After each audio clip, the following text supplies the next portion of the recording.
Là, on passe dans une zone avec cette fameuse concurrence du hêtre sur les épicéas. Donc là, il y a très peu de hêtres adultes finalement. Il y en a un devant nous là. Les forestiers ont certainement réduit leur nombre par les coupes. Et au sol, par contre, on a beaucoup de semis de hêtres. Et au milieu, on a quelques épicéas. Le hêtre étant plus vigoureux que l'épicéa, c'est-à-dire qu'il pousse beaucoup plus vite, il a tendance à les étouffer, à passer par-dessus. Et les forestiers combattent d'année en année, de décennie en décennie, ces hêtres. En gros, voilà ce qu'ils font quand ils passent. Il faut réduire la hauteur de ces hêtres. Et là, eh bien, l'épicéa a la tête qui sort. Donc il va gagner quelques années, il va pousser petit à petit jusqu'à ce que les hêtres là, qui vont rejeter, ils vont repartir et ils vont à nouveau le dépasser. Donc c'est une course contre la montre. Et les forestiers aident les épicéas à gagner cette course contre la montre jusqu'à ce qu'ils soient à cette hauteur-là par exemple. Là il fait 5 mètres. Donc dès qu'ils sont là, la concurrence des hêtres est beaucoup moins dure. Et là, ils peuvent se débrouiller tout seuls. On voit même des sapins là, voilà, des petits sapins là. Avec un hêtre au-dessus là. Alors le sapin supporte mieux l'ombre. Ça fait rien s'il est en permanence recouvert par les hêtres, il ne pourra pas se développer. Donc tout l'art, c'est de lui faire un petit peu de lumière. Simplement d'enlever les hêtres qui sont au-dessus de sa tête. Alors là, moi je le casse à la main, mais les forestiers utilisent des outils mécaniques pour faire ça. On voit bien là les hêtres qui sont par-dessus le petit épicéa.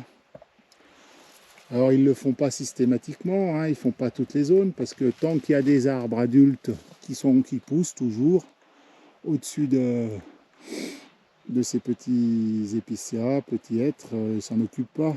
C'est quand ils enlèvent, quand ils pensent qu'ils vont enlever bientôt les arbres adultes, parce que c'est temps de récolter pour faire du bois d'œuvre. C'est bon, je suis là, oui. Il y a Luciole qui s'énerve parce qu'on s'est arrêté.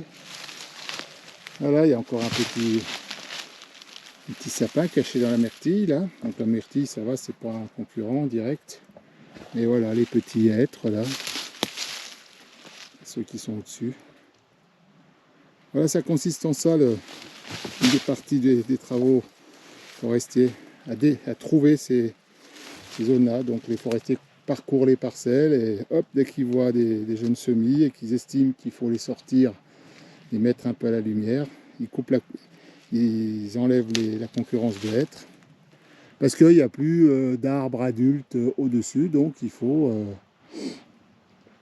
penser à faire pousser ces jeunes épicéas.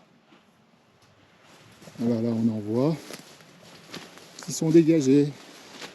Là les forestiers ont dû passer, on voit des branches au sol, donc ceux-là ils ont la tête à la lumière. Là encore un bel exemple de futaie jardinée avec l'étagement, les différentes grosseurs d'arbres.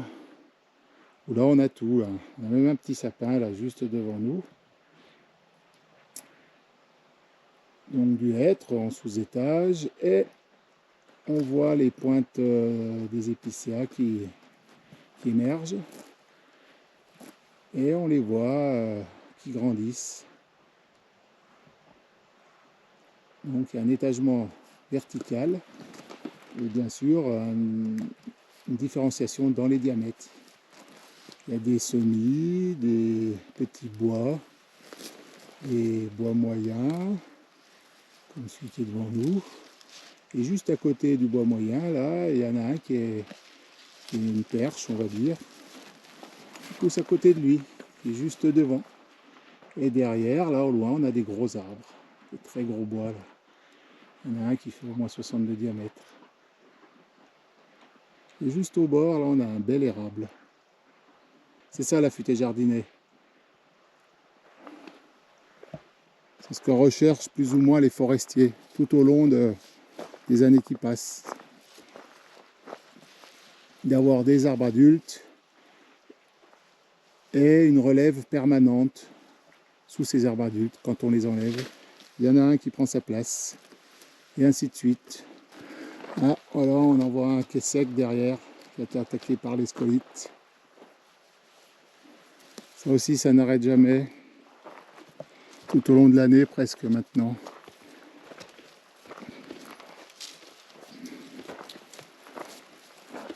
Là, on voit qu'ils ont laissé quelques hêtres au milieu des épicéas.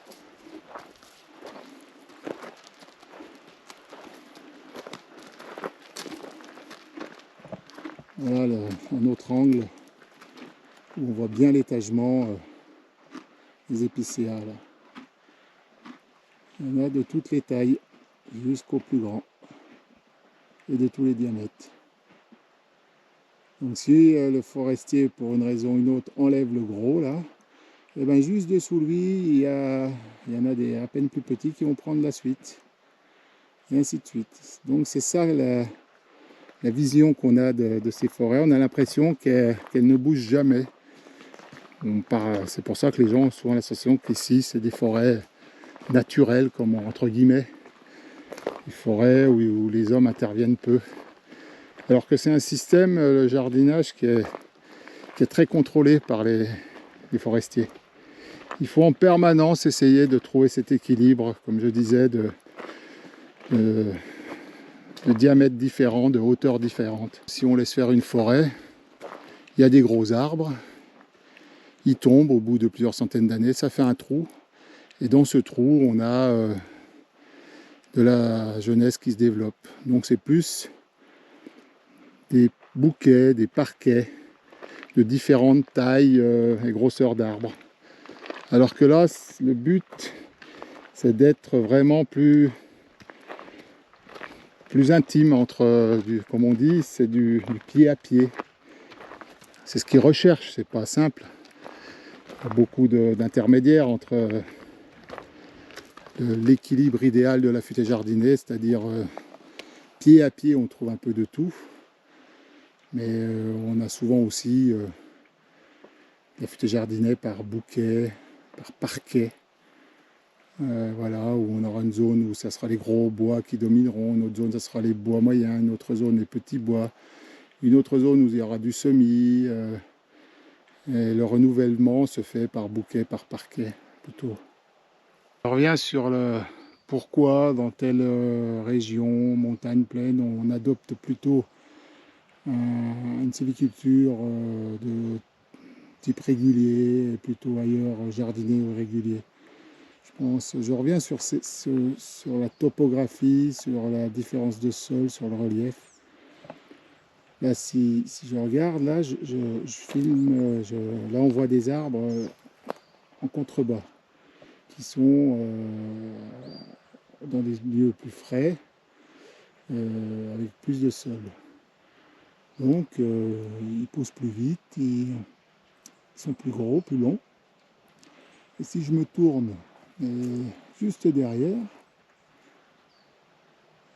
on est à 20 mètres des premiers arbres. Là. Et ben on a des épicéas aussi, qui ont certainement un âge voisin de ceux qu'on vient de voir, mais qui n'ont pas du tout la même tête.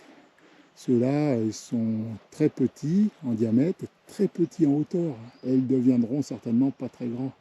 Tout simplement parce que ceux-là, ils poussent sur des cailloux. Et donc, les sols sont tellement différents ici, à quelques dizaines de mètres, que le système de futaie régulière est très très difficile à mettre en place. C'est un peu un non-sens. Voilà, la futaie régulière, ça aime bien les classes d'âge, donc voilà, tel secteur est plutôt de 0 à 20 ans, après de 20 à 40, etc. Ici, l'âge n'a pas de sens, on ne peut pas s'appuyer sur l'âge. Les arbres de proche en proche ont peut-être le même âge, mais pas du tout la même configuration. Voilà tout ça pour dire que finalement, c'est souvent l'environnement, le lieu qui conditionne la façon dont poussent les arbres, quel type d'arbres, et puis comment les hommes, les forestiers, s'adaptent à ces milieux en essayant de faire une sylviculture qui soit la plus facile et qui corresponde à la dynamique du lieu. Quoiqu'aujourd'hui, bon, voilà, il y a eu beaucoup d'endroits où on a forcé on va dire la nature, entre guillemets, à rentrer dans un système avec des moyens mécaniques très importants, voilà, des moyens chimiques qui font que là où on avait des systèmes plutôt comme ça, irréguliers, jardinés, qui étaient quand même assez adaptés à la région où ça se pratiquait. On a forcé, on a fait des plantations, des coupes rases, et on a planté des arbres pour faire un système de futaies régulières. Bon, voilà, fallait produire du bois, il faut produire du bois. Ces zones où on a forcé le trait un peu, aujourd'hui elles payent le prix fort, car c'est ces zones-là qui sont les touchées en premier par la sécheresse, par le manque d'eau. On en revient toujours à ces systèmes de plantation purs, où on fait de la monoculture avec des essences qui ne sont pas forcément adaptées au coin. Et bien quand il arrive quelque chose sur ces peuplements, c'est une catastrophe, il n'y a plus rien. Alors là, on arrive au sud du massif de Rizou. Donc là on est à un des points élevés du massif, on ne doit pas être loin des 1300 mètres je pense, ça s'appelle le Gros Crétet. Et puis on se rend compte que c'est loin d'être fini la forêt. Ça en est fini du massif du Rizou, on sort de ce grand et beau massif que je trouve personnellement super intéressant à tout point de vue. Point de vue sylviculture, point de vue balade. C'est un lieu qui laisse pas indifférent. Voilà, je vous dis à bientôt. Je ne sais pas où on va aller pour le moment.